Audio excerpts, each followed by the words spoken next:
наврӯз ту дар куҷоӣ? фаҳмо ози манам мебиёям.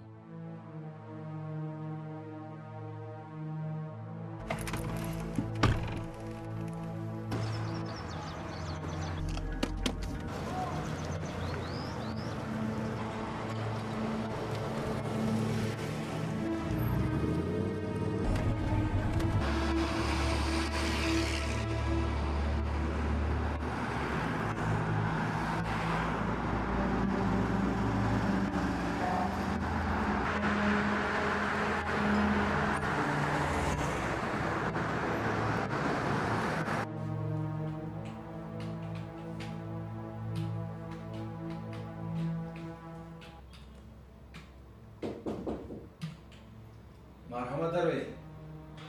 سلام علیکم. ممکن رفت سردار؟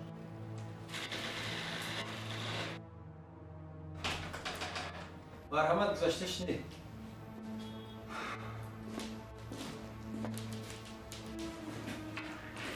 رفیق سردار، تینجیس ما رو با اینجا دعوت کرده. یوسف، دین شب در کجا بودی؟ در کجا میشد؟ در خونه رفیق سردار. تینجی است. اگر تنجی میشد ما تو رو با اینجا دعوت نمیکردیم. من این آدم رو میشناسی؟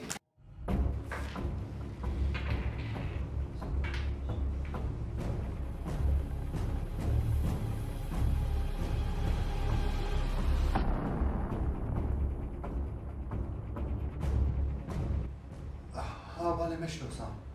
این هم خدمت من است. یگان گناه کرده است. چرا میپرسید؟ دیشب جسدش رو یافتیم.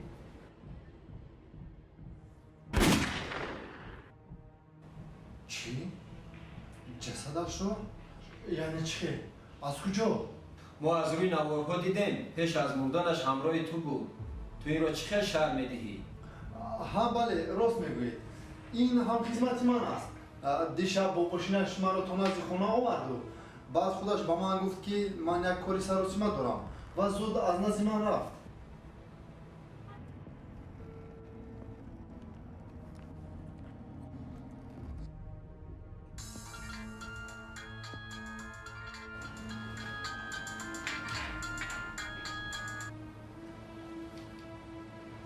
جواب ده.